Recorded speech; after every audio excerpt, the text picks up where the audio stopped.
Ya, pemirsa, industri besi dan baja nasional masih terus bertahan di tengah dinamika global dan gempuran produk impor di sepanjang tahun 2025 dengan capaian pertumbuhan 15,71%. Namun demikian, tingkat utilisasi industri besi dan baja domestik masih berada di kisaran 60 hingga 70%. Kementerian Koordinator Bidang Perekonomian menyatakan industri baja nasional telah menunjukkan kinerja yang semakin kuat dan berperan strategis dalam menopang pertumbuhan ekonomi nasional di sepanjang tahun 2025.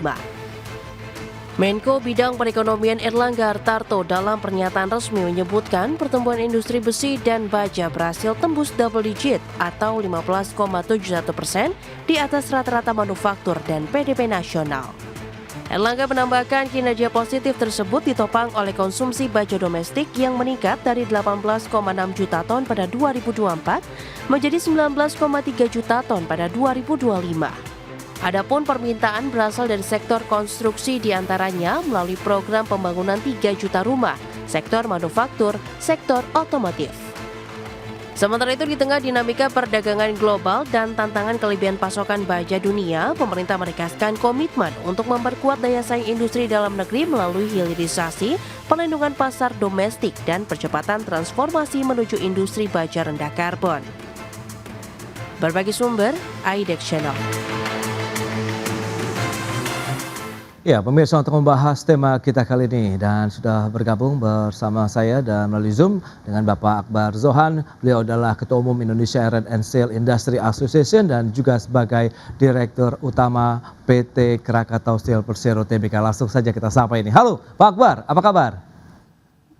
Kabar baik, kabar sehat.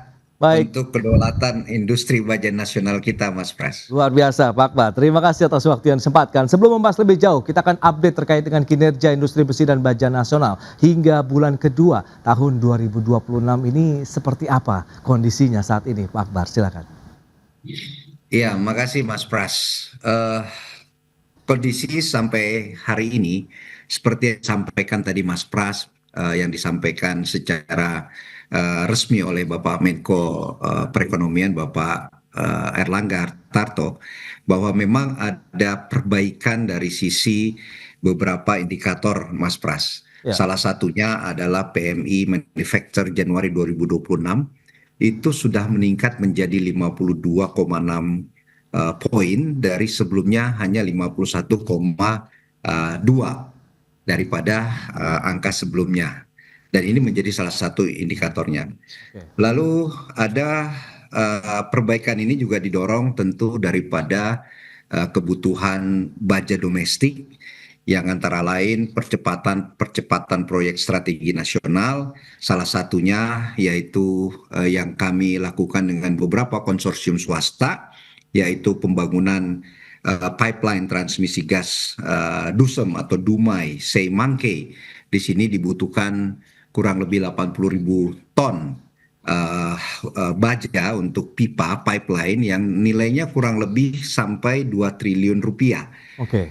Lalu juga di Februari ini ada satu gagasan besar daripada Danantara dalam mengkonsolidasikan seluruh pembuatan kapal dalam negeri yang dikomandoi oleh PT PAL dengan mengajak seluruh ekosistem shipyard untuk menjadi perintah Bapak Presiden pembangunan kapal seluruhnya harus dilakukan di dalam negeri. Tentu ini memberikan satu harapan yang sangat besar bagi industri baja dalam membantu mensuplai bahan baku daripada pembuatan baik itu kapal tanker yang dimiliki oleh Pertamina maupun kapal-kapal nelayan yang akan diproduksi oleh PAL beserta ekosistem dalam negeri.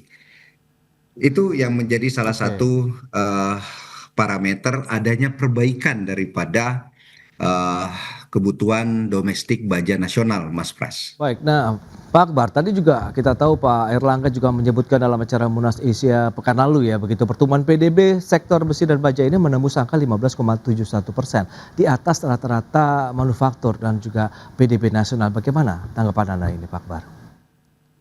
Ya, saya sebagai chairman daripada ISEA tentu sangat mengapresiasi dukungan daripada pemerintah. Artinya Mas Pras, momentum ini sudah dirasakan dan ditangkap oleh regulator untuk bisa kita mengoptimalkan momentum daripada kedaulatan baja nasional.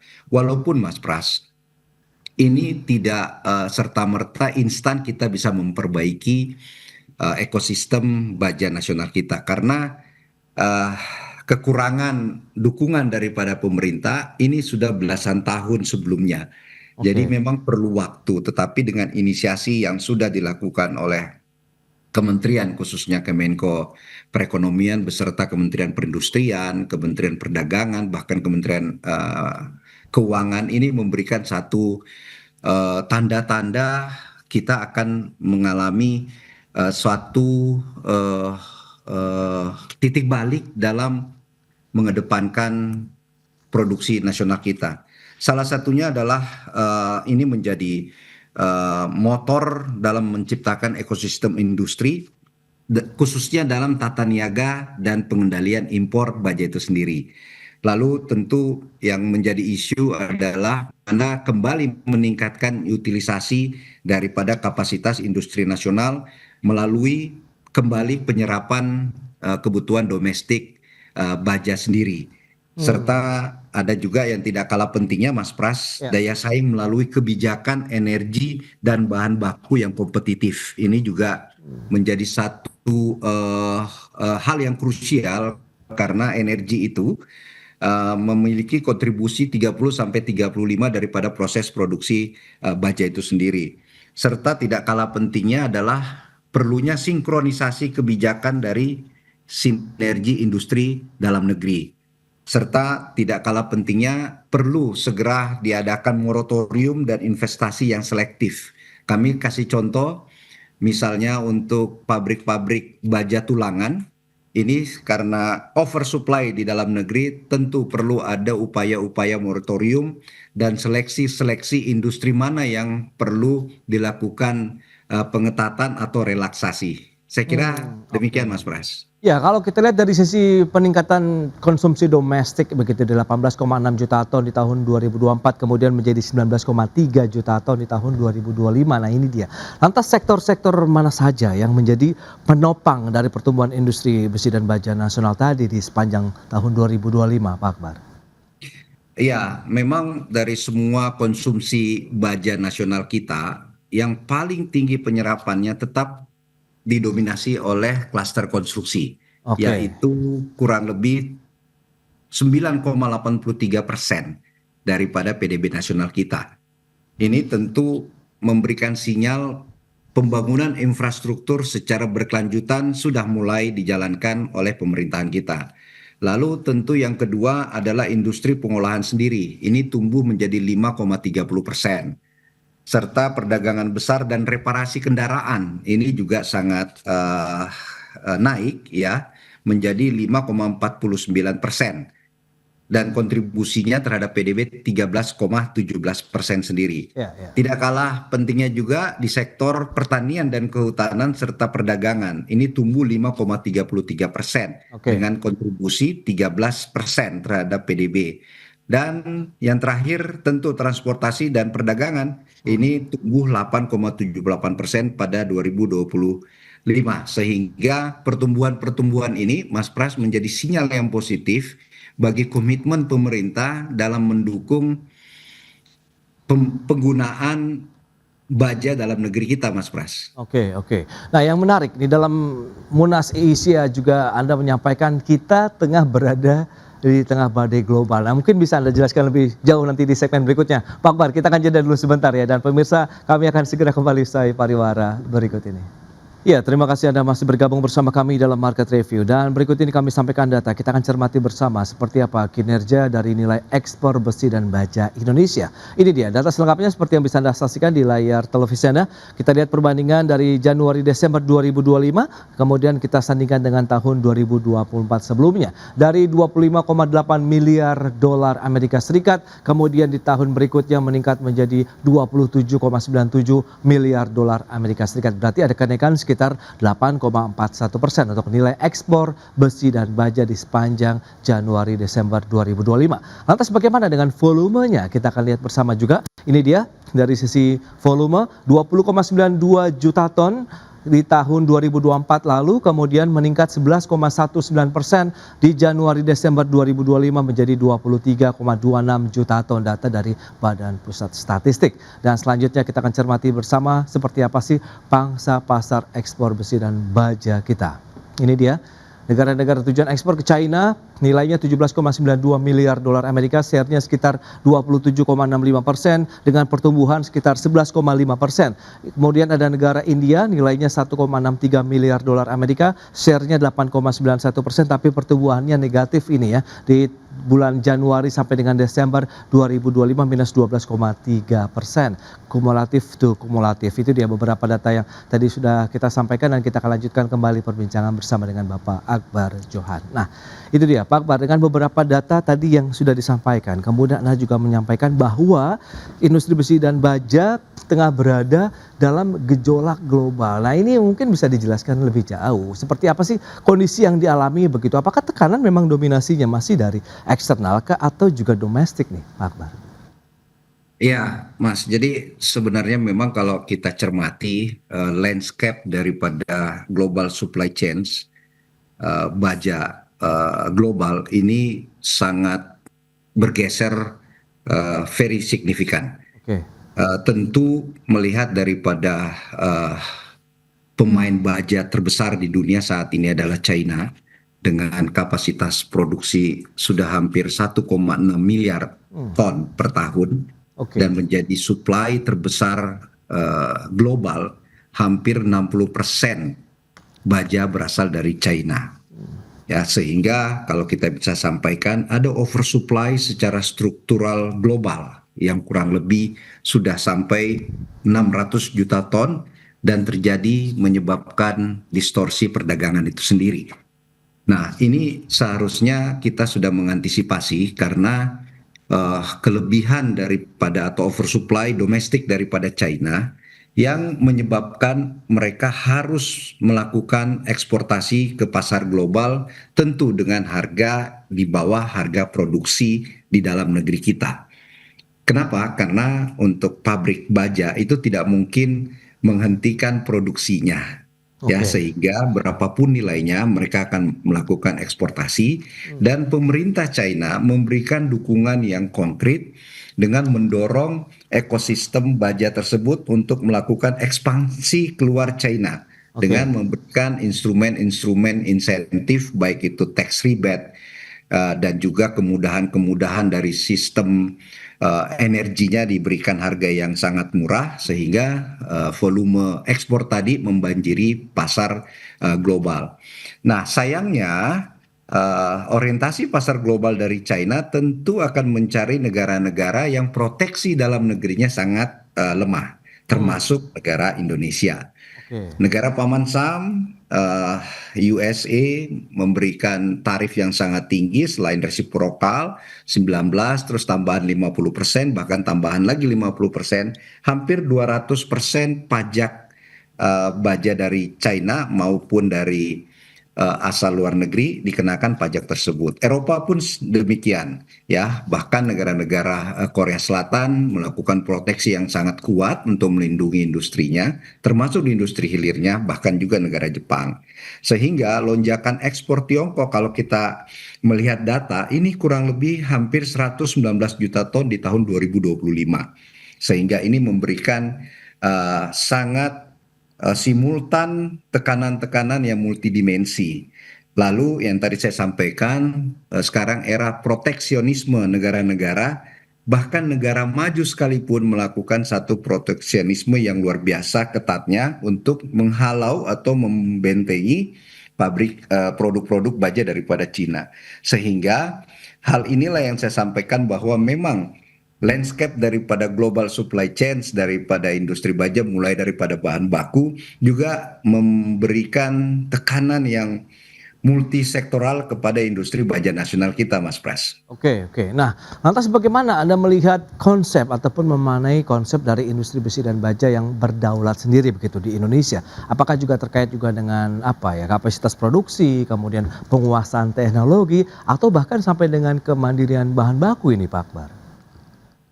Iya, yang perlu kita sepakati dulu, Mas, arti daripada kedaulatan. Sebenarnya kedaulatan bangsa itu memberikan pengertian bahwa negara harus hadir dalam mengamankan kebutuhan strategisnya, Oke, menjaga keberlangsungan industri strategisnya, serta mengatur tata kelola daripada rantai pasok industri yang dianggap sebagai mother of industry. Sehingga dengan kata lain, kalau berbicara kedaulatan, untung atau rugi negara harus hadir di situ. oke. Karena ini menjadi industri yang notabene menjadi satu industri yang tidak boleh tidak dimiliki oleh satu negara manapun. Sehingga ada beberapa parameter, Mas Pras, yaitu tadi kapasitas produksi yang harus memadai dan juga sehat. Ya, Oke. artinya memadai tetapi tidak sustain ini juga menjadi PR kita. Lalu terhadap ketahanan distorsi perdagangan global, kemampuan daripada pemerintah untuk bisa menyeimbangkan tata kelola daripada domestik dan internasionalnya. Lalu yang tidak kalah penting saya sampaikan ada upaya untuk menciptakan ekosistem daya saing dan struktur energi yang saya sampaikan tadi 25-35% struktur energi dalam proses produksi baja itu sendiri. Lalu tidak ada kalah pentingnya kemandirian dalam supply bahan baku itu sendiri. Ya. Ini juga harus kita buatkan satu tata kelola bagaimana kemudahan dan akses daripada bahan baku bisa mensuplai pabrik-pabrik nasional kita. Serta tidak kalah pentingnya adalah teknologi dan kualitas produk. Ini yang harus kita lakukan terobosan dan inovasi-inovasi. Serta juga sekarang ada CBAM, ada satu regulasi di negara Eropa yang mensyaratkan produk-produk kita mengarah ke green steel. Ya. Ini juga menjadi terobosan yang sudah harus diatur roadmap-nya ke depan, Mas Pras. Dan tidak ada kalah pentingnya adalah integrasi dari hulu ke hilir dalam menciptakan ekosistem baja dalam negeri itu sendiri, Mas Pras. Oke, dari kacamata Anda sendiri dengan beberapa kondisi tadi yang seperti sudah Anda sampaikan begitu ya, persyaratan-persyaratan begitu kita berdaulat begitu untuk industri besar dan baja ini sudah mengarah ke sana semua on the track atau bagaimana Pak Akbar? Iya, itu tadi saya sampaikan di awal bahwa situasi ini sudah belasan tahun terjadi, bahkan puluhan tahun terjadi. Ya. Dan ini momentum yang harus kita segera perbaiki. Oke. Sehingga kalau ditanya kapan harus diperbaiki, hari ini juga harus kita perbaiki, Mas Pras. Dan kami melihat upaya-upaya yang dilakukan oleh pemerintah sebagai regulator sudah mengarah ke hal-hal yang berupaya dalam perbaikan ekosistem industri baja nasional. Tentu yang tadi saya sampaikan adalah yang tidak kalah pentingnya bagaimana ekosistem daripada bahan baku itu sendiri. Iya. Karena kita sangat tergantung dengan import, yaitu biji besi, batu bara ataupun coking coal, dan juga ekosistem scrap atau besi tua sebagai bahan baku daripada electric arc furnace. Ini juga menjadi satu PR kita dan KS atau kami dari industri ini akan mengarah ke sana. Lalu juga yang tidak kalah pentingnya, Mas Pras, yaitu ketergantungan pada finish product. Ya, Oke. jadi kita ini dihantam terus terang bukan hanya di hulunya, tetapi dihantam langsung ke finish product. Oke. Sehingga diberikan satu penawaran yang sangat menarik untuk para industriawan dalam negeri untuk segera membeli finish product. Ya, nah inilah yang kekhawatiran kita yang paling tinggi, jangan sampai industriawan baja dalam negeri merubah bisnisnya menjadi trader semata. Oke. Ya, karena ini jauh lebih instan, jauh lebih besar keuntungannya, sehingga kalau pemerintah tidak cepat untuk bisa memberikan solusi bagi industri-industriawan dalam negeri, tentu akan bergeser menjadi trader semata, Mas Pras.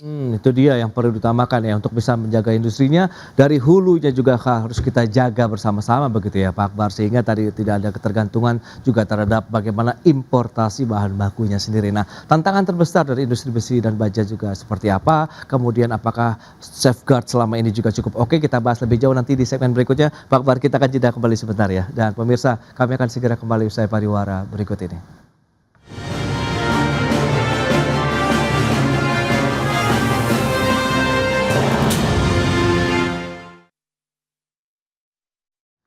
Next nomor 7 ya Pak, tantangan terbesar ya Pak.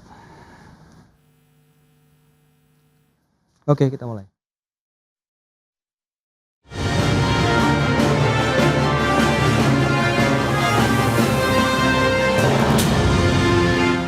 Baik pemirsa, kita akan lanjutkan kembali perbincangan bersama dengan Bapak Akbar Johan. Beliau adalah Ketua Umum Indonesia Iron and Steel Industry Association dan juga beliau adalah Direktur Utama PT Krakatau Steel Persero Tbk. Ya, bagaimana kalau kita bicara mengenai tantangan terbesar dari industri besi dan baja? Kalau memang kita harus berkompetisi ya dengan produk-produk impor, kemudian dengan dinamika global tadi, tantangan di dalam negeri, apa yang bisa kita cermati bersama ini, Pak Akbar?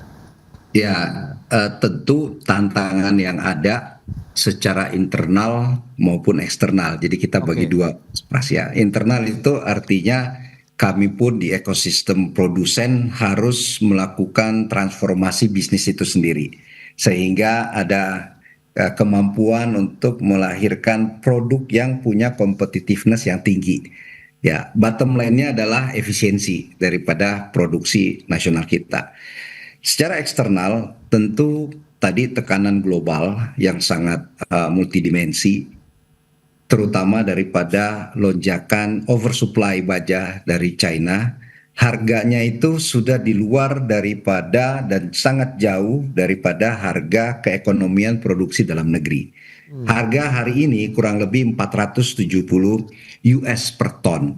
Hampir sama dengan harga FOB baja di China ya. Jadi pengapalannya itu ekspornya sampai ke Indonesia dan pasar domestik kita kurang lebih 470 US dollar per ton. Sedangkan perbandingannya di negara lain terutama di negara Amerika itu sudah mencapai 900 sampai 1000 US per ton. Wow, ya, di Eropa antara 700 sampai 800 US per ton. Kenapa ini terjadi? Memang kalau dilihat dari data statistik, importasi yang masuk value-nya memang berkurang, tetapi volumenya ini makin double volume. Ya, sehingga tentu dengan harga tadi yang murah 470, ini mendesak harga juga makin turun di domestik kita. Sehingga apa? Tadi skala produksinya pun di bawah daripada biaya operasi pabrik dalam negeri, juga menekan harga pasaran. Jadi artinya semakin banyak produsen menjual barang, tentu untungnya semakin tergerus akan harga yang tertekan tadi, Mas Pras. Itu yang paling utama. Tadi ditanya bagaimana proteksi dalam negeri. Ini juga sudah kita dorong ke pemerintah, ke Kementerian Perdagangan, Perindustrian, Keuangan, bahkan di-lead oleh Kemenko Equin. Memang trade remedies kita ini belum dimaksimalkan proteksi-proteksi yang juga dalam beberapa aturan WTO ada klausula-klausula yang memungkinkan kita berjuang dalam hal menjaga situasi keamanan industri dalam negeri seperti yang dilakukan oleh negara USA. Sehingga kita harusnya bisa memanfaatkan instrumen-instrumen trade remedies ini selain daripada biaya masuk anti dumping, biaya masuk imbalan dan lain sebagainya. Ini menjadi satu alat dan atau tools bagi pemerintah untuk sesegera mungkin melakukan proteksi-proteksi dalam negeri kita, Mas. Tentu kita tidak anti impor, Mas Pras, tetapi bagaimana mengatur harmonisasi keseimbangan dalam negeri yang tidak dapat diproduksi dalam negeri dapat melakukan importasi dengan memberikan konfirmasi kepada asosiasi terkait, Mas Pras. Ini yang paling penting, harmonisasi daripada keseimbangan produk dalam negeri maupun importasi tadi. Oke, berarti apa yang diproduksi di dalam negeri itu adalah memang sesuai dengan kebutuhan yang ada di dalam negeri ya. Jadi tidak bertabrakan dengan produk-produk impor tadi yang mungkin tadi harganya sudah disampaikan memang jauh lebih murah begitu ya Pak Akbar ya. Ya. Oke, nah dari sisi hulu ke hilir nih, apakah ekosistem industri baja kita sudah terintegrasi dengan baik begitu atau masih ada mata rantai yang masih perlu kita perkuat begitu? Oh iya, tentu Mas. At the end memang kita berbicara integrated supply chains atau integrated rantai pasok ya, mulai daripada perencanaan, mulai daripada ekosistem pendukung bahan baku, lalu dengan teknologi daripada pabrikan yang kita punyai, Ya. lalu pasarnya itu sendiri. Payung besarnya adalah tentu regulasi yang diciptakan oleh pemerintah. Jadi sekali lagi saya ingatkan bahwa pemerintah saat ini sudah on the track yang saya sampaikan, tentu tidak bisa secara instan merubah regulasi-regulasi yang puluhan tahun sudah terbentuk ya, yang by design kalau jujur memang melumpuhkan industri ekosistem baja nasional kita Mas. Tetapi tidak ada kata terlambat ya, dengan astacita dari Pak Presiden, yaitu ketahanan energi, ketahanan pangan, ketahanan teritorial, semuanya memerlukan bahan baku berupa industri baja nasional kita Mas. Belum lagi 3 juta rumah, belum lagi MBG, belum lagi Koperasi Desa Merah Putih. Rasanya PSN ini perlu segera kita kawal dan memberikan privilege kepada industri nasional lebih dahulu daripada mengambil jalan pintas melakukan importasi itu sendiri Mas Pras. Oke, itu dia beberapa poin dari sisi hilir. Kemudian kalau kita tarik lebih awal begitu, yang paling utama adalah kan untuk produksi ada energi. Nah di sana bagaimana Anda melihat dengan energi murah yang sudah diberikan kepada industri besi dan baja khususnya, kemudian bagaimana terkait dengan stabilitas bagi daya saingnya sendiri untuk industri besi dan baja kita begitu Pak Akbar? Ya, tentu Mas, kenapa Pak Presiden terus mendorong terjadinya ketahanan energi. Ya. Memang di industri atau klaster baja sendiri sudah ada program HGBT yang kurang lebih 6 US per MMBTU ya. Tetapi memang kita harus jujur ya, terjadi shortage daripada supply gas yang kita maksud. Ya, artinya pada saat kita ingin membeli dengan harga HGBT tersebut, supply-nya sangat terbatas sehingga mau tidak mau pabrik tidak bisa berhenti sehingga membeli harga non HGBT yang kurang lebih 16 US dollar per MMBTU.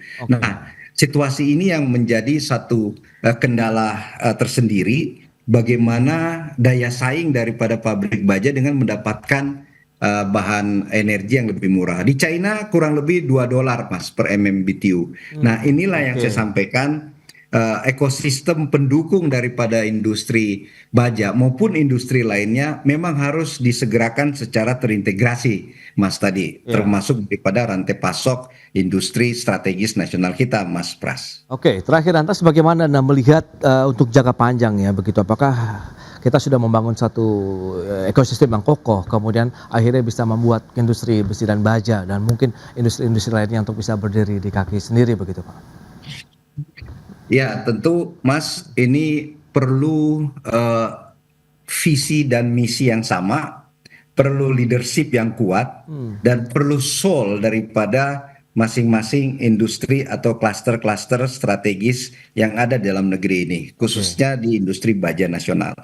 Kami dari ISEA tentu terus mendorong dan memberikan masukan kepada kementerian terkait dalam membangun perbaikan-perbaikan tata niaga import dan juga tata kelola daripada ekosistem baja nasional sendiri. Tentu dengan super holding kami yaitu Danantara dari sisi badan usaha milik negara ini terus memberikan dukungan-dukungan baik finansial maupun dukungan-dukungan regulasi serta teknologi, sehingga kami sebagai payung besarnya industri baja nasional tentu akan selalu memberikan teknologi yang proven serta sustain pasar yang juga memberikan jaminan, serta dengan melakukan sinergi daripada ekosistem private sector dari industri baja nasional itu sendiri, Mas. Karena Ya, tidak mungkin membangun ekosistem di negara yang sangat luas ini hanya dilakukan oleh satu perusahaan saja, tetapi bagaimana 200-300 industri baja baik itu hulu maupun di midstream sampai di downstream ini semua bisa menikmati kue daripada pembangunan nasional itu sendiri. ya Saya kira betul. itu yang paling utama, Mas Itu Pras. dia terus upaya yang dilakukan begitu bisa mewujudkan bagaimana industri besi dan baja kita juga bisa berdaulat di negeri sendiri begitu. Pak Akbar, terima kasih banyak atas informasi, update dan juga insight yang sudah diberikan kepada pemirsa pada hari ini. Selamat melanjutkan aktivitas Anda kembali, salam sehat. Sampai berjumpa kembali. Terima kasih banyak Pak Akbar Johan. Terima kasih, Ya. Mas Pras. Salam Indonesia, Mas.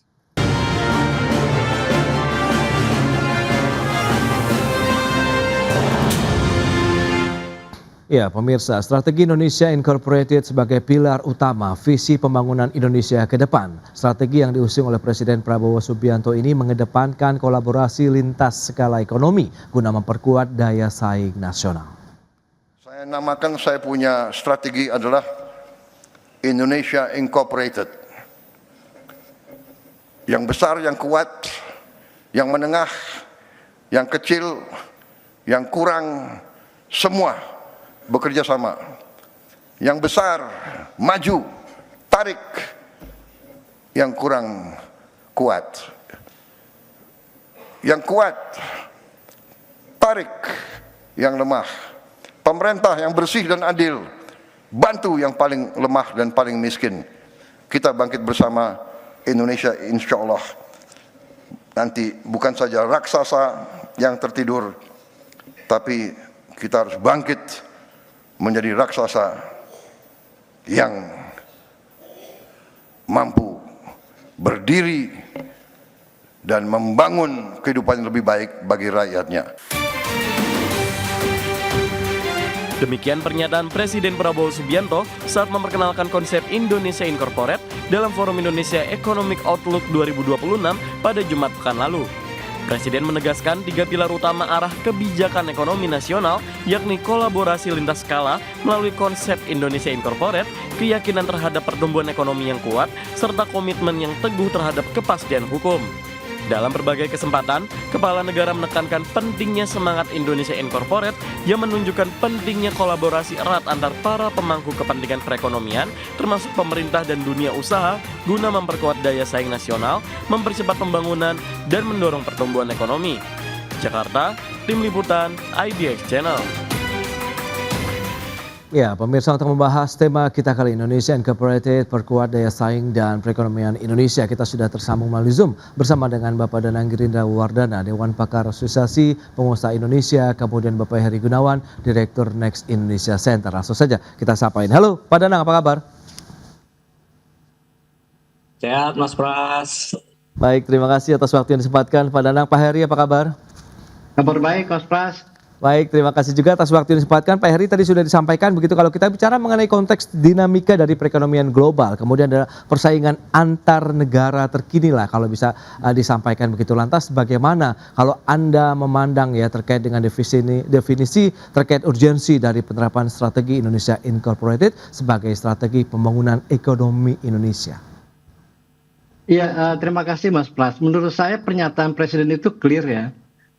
Clear bahwa pemerintah ingin mengajak swasta itu bekerja sama menjadi bangunan Indonesia Incorporated, atau kalau kita sebut gampangnya PT Indonesia ya, Oke. yang saling bersinergi. Nah, ini kan tujuannya jelas. Pak Prabowo berharap itu Indonesia Incorporated ini mampu mendukung pertumbuhan ekonomi yang ditargetkan dan meningkatkan kesejahteraan masyarakat. Makanya tadi disampaikan bahwa yang besar itu juga mengajak yang menengah dan yang kecil. Nah, karena bukan apa-apa, peran swasta itu sangat vital gitu ya. Begitu juga dengan pemerintah, dan dua-duanya punya peran yang sangat penting. Kalau saya boleh kasih contoh sedikit gini ya. Ini kita ke masa lalu zaman pemerintahan dulu ketika zaman Pak SBY. Itu waktu itu, ingat gak Blok Cepu? Blok Cepu itu waktu itu Exxon Mobil itu adalah sebagai technical assistant contract. Nah, seharusnya begitu tugasnya selesai, kan selesai itu Exxon ya. Oke. Tapi karena di situ kandungannya besar gitu ya, kandungan di Blok Cepu itu besar, Exxon mengajukan supaya dia menjadi bagian dari pengelola. di Blok Cepu itu. Dan tahu siapa yang turun tangan ke sini? Itu adalah Madeleine Albright. Waktu itu Menteri Luar Negerinya. Jadi apa? Mereka bukannya menekan. Jadi pemerintah di situ terlibat, membantu swasta untuk menegosiasi dan kemudian memberikan keamanan dan kenyamanan pada pihak swasta untuk menjalankan bisnis tidak hanya di negaranya, tapi juga di negara lain. Sekarang kita lihat bagaimana keterlibatan secara langsung, misalnya pemerintah Cina, pemerintah Tiongkok itu pada proyek misalkan kereta cepat Jakarta-Bandung.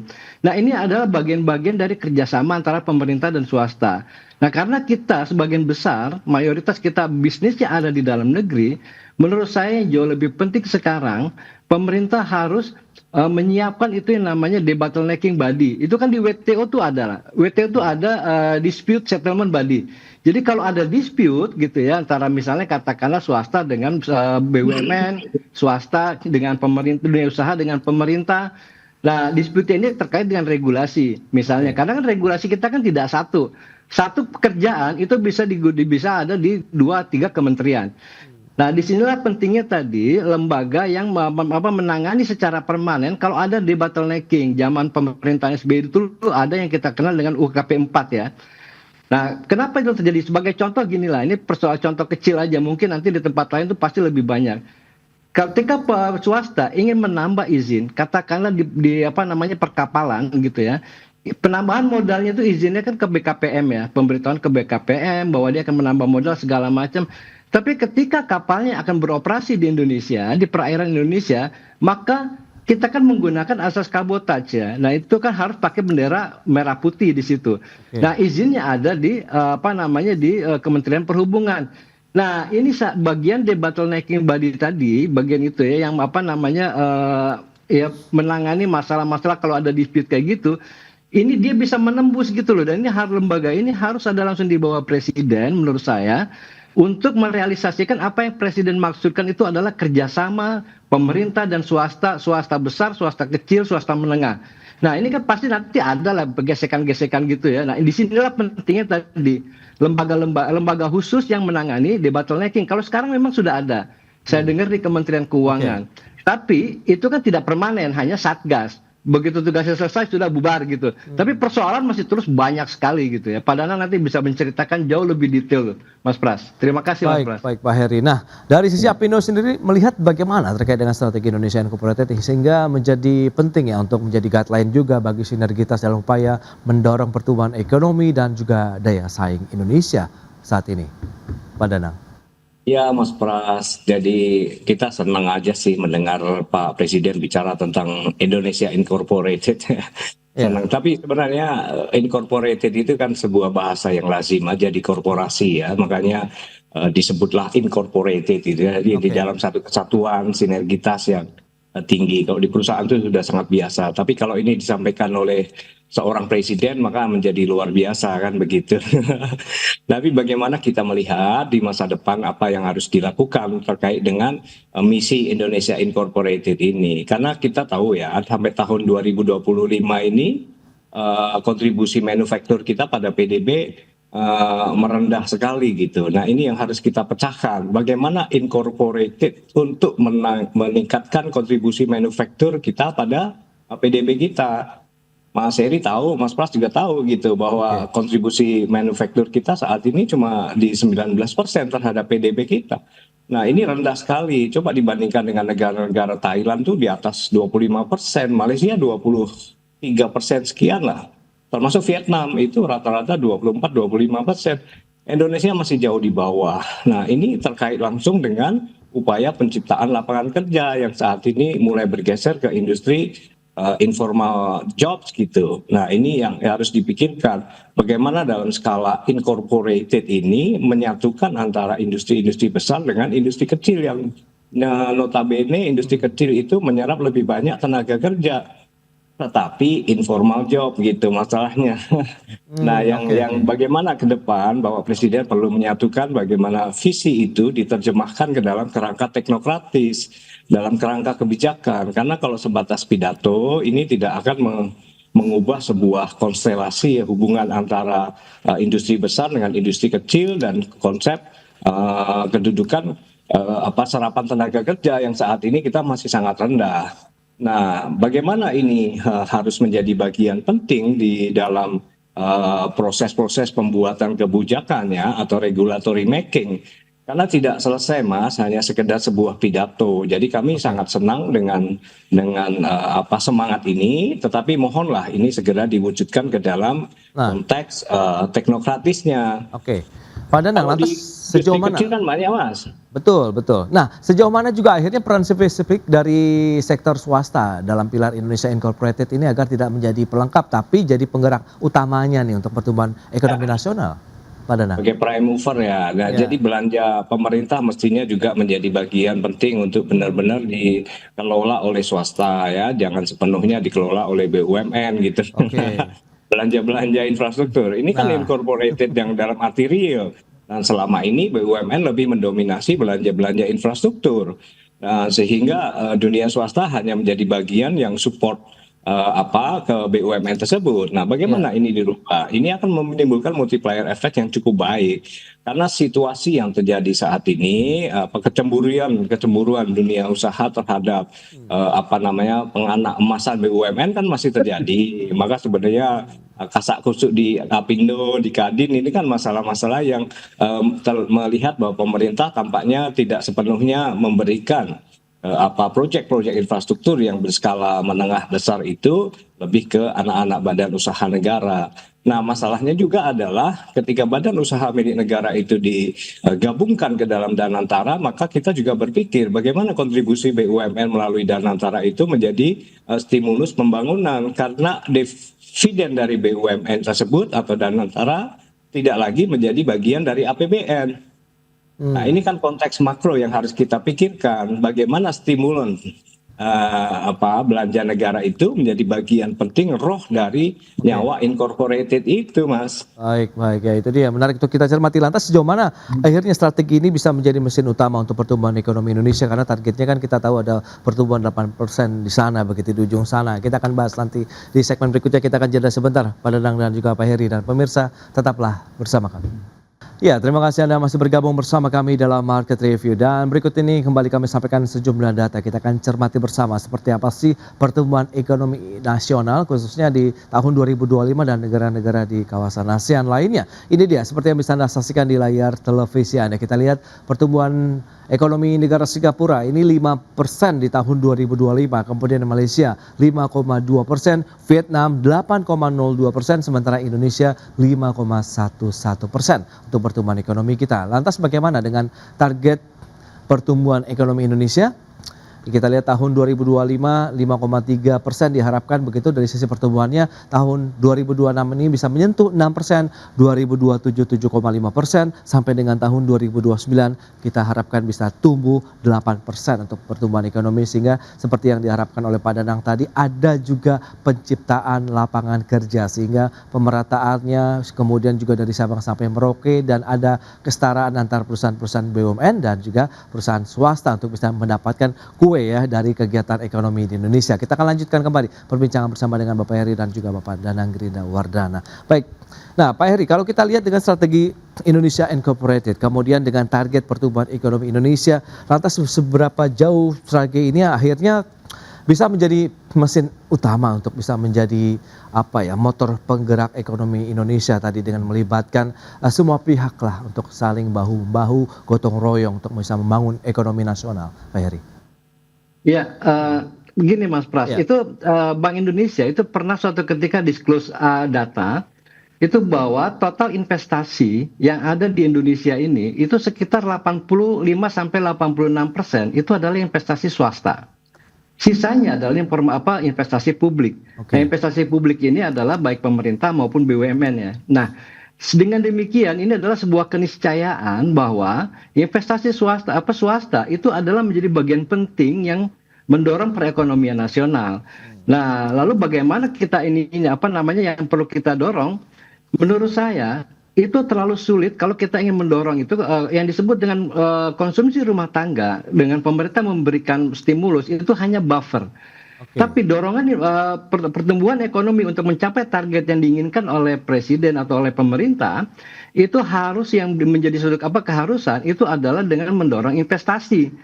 Nah, investasi ini sekarang ini kebetulan tadi menyambung pernyataannya Pak Danang tadi, itu ada yang menarik pada angka-angka tahun 2025. Ada yang positif, ada juga yang perlu dievaluasi. Yang positif misalnya gini, sektor pengolahan manufaktur tadi itu pertumbuhannya tertinggi dalam 13 tahun terakhir. Dan kemudian sektor tersebut itu pertama kali dalam lebih dari 1 dekade itu tumbuhnya di atas PDB. Nah, yang selama ini selalu di bawah PDB itu. Nah, ini penting karena gini, kenapa sektor manufaktur ini sangat penting? Karena ada studi dari Bank Dunia, dari 101 negara yang masuk kategori menengah pada era tahun 60-an, itu hanya 13 negara yang bisa naik peringkat menjadi negara berpendapatan tinggi. Sisanya ketinggalan. Jadi sisanya ada di dalam jebakan negara menengah. Karenanya itu adalah seperti disampaikan oleh Pak Danang tadi, maka sektor manufaktur itu menjadi sangat penting. Makanya inilah yang nanti akan menyerap tenaga kerja yang sangat besar. Nah, tapi ada juga, makanya ada risiko, ada yang perlu dievaluasi dari data-data pertumbuhan ekonomi tadi. Salah satu yang perlu dievaluasi adalah kontribusi PMTB atau investasi terhadap PDB itu tahun 2025 merupakan yang terendah sejak tahun 2009. Nah, ini artinya apa? Yang kita khawatirkan tadi adalah kekhawatiran, kan sekarang ini belanja modal dari APBN juga mengalami penurunan yang cukup tajam. Nah, karenanya fokus pemerintah itu harus dikembalikan, harus inline dengan pidato Pak Presiden tadi. Pidato inline-nya seperti apa? Dorong belanja modal. Nah, kemudian BUMN itu juga jangan semuanya lebih dimanjakan, tapi juga melibatkan swasta, karena bukan apa-apa. Swasta itu 86% dan ini tahun 2025 mungkin baru pertama kalinya proporsi asing yang masuk investasinya, realisasinya di Indonesia itu di bawah 50% porsinya. Yang lebih besar PMDN, itu artinya kan harus dievaluasi apakah asing sudah mulai kurang tertarik karena ada masalah atau apa-apa. Nah, disinilah penting kemudahan dan kenyamanan investasi atau berusaha. Jadi satu-satunya yang bisa mendorong pertumbuhan ekonomi lebih tinggi dari 5 atau 6% ke depan itu harus melalui investasi, bukan dari yang lain. Kira-kira itu Mas Pras. Baik Pak Heri. Nah, mengingat peringkat daya saing Indonesia yang fluktuatif, komponen apa dalam strategi Indonesia Incorporated yang mungkin yang paling krusial untuk segera dibenahi untuk bisa meningkatkan tadi realisasi investasi nih kita ke Pak Danang, khususnya untuk penanaman modal asing. Seperti apa nih Pak Danang? Ya, sebenarnya kita menghadapi masalah tantangan struktural ya, bukan sekedar sebuah kebijakan insidentil ya atau masalah-masalah insidentil, tapi masalah kita adalah strukturalnya. Pertama dilihat dari bagaimana mekanisme perbankan kita yang saat ini juga dikeluhkan oleh Bapak Presiden. Bahwa perbankan lebih banyak menyalurkan kredit kepada industri-industri atau manufaktur atau pengusaha dalam kelas yang sangat besar gitu.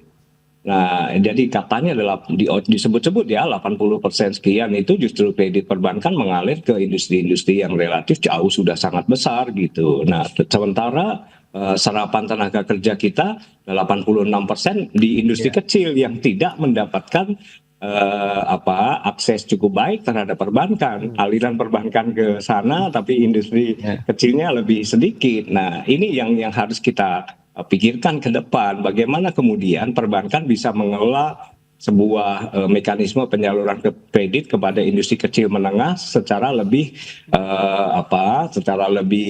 rata gitu, secara lebih komprehensif dibandingkan dengan industri besar. Karena kalau industri kecil dan menengah kita tidak mendapatkan saluran kredit, di mana sekarang ini ya ada sekitar 2.400 triliun yang tidak bisa disalurkan oleh perbankan karena mekanisme asas-asas prudensialitas perbankan, tetapi artinya begitu banyak uang kita terpendam di perbankan tidak menjadi sebuah sarana kredit yang produktif gitu.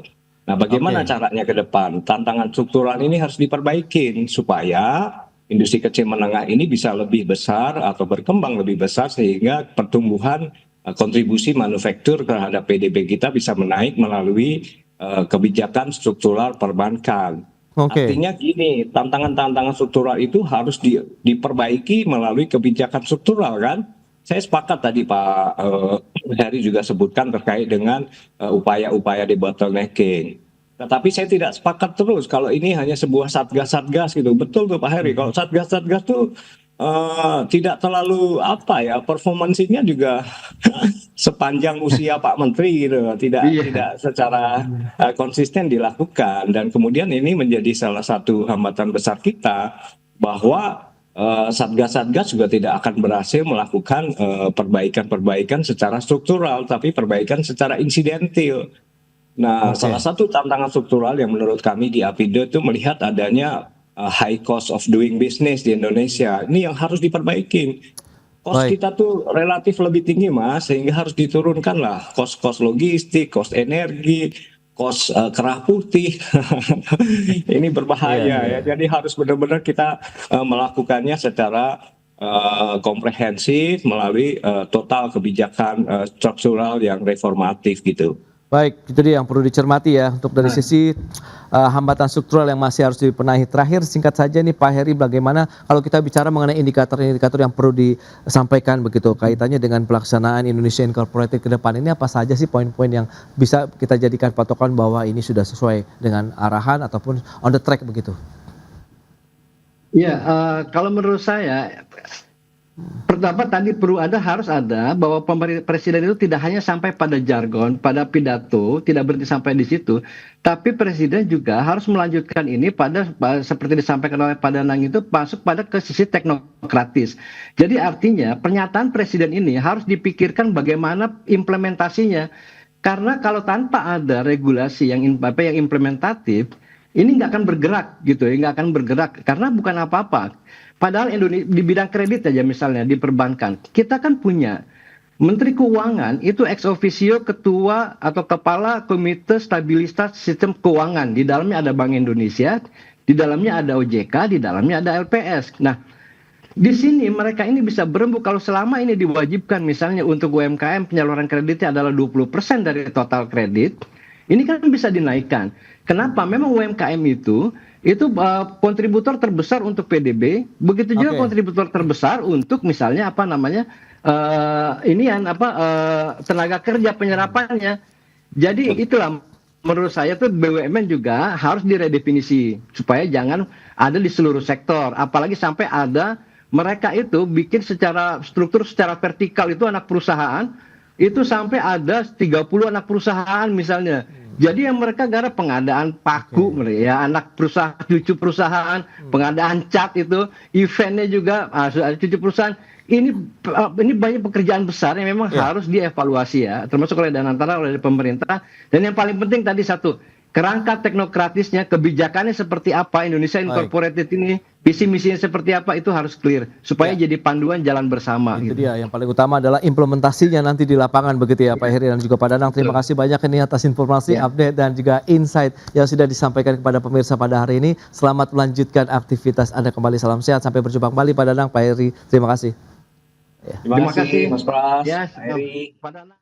Baik pemirsa, 1 jam sudah saya menemani Anda dalam Market Review dan perbaharui terus informasi Anda hanya di IDX Channel, your trustworthy and comprehensive investment reference. Karena urusan masa depan harus terdepan, aku investor saham. Saya Prasetyo Wibowo beserta seluruh kerabat kerja yang bertugas pamit undur diri. Terima kasih dan sampai jumpa.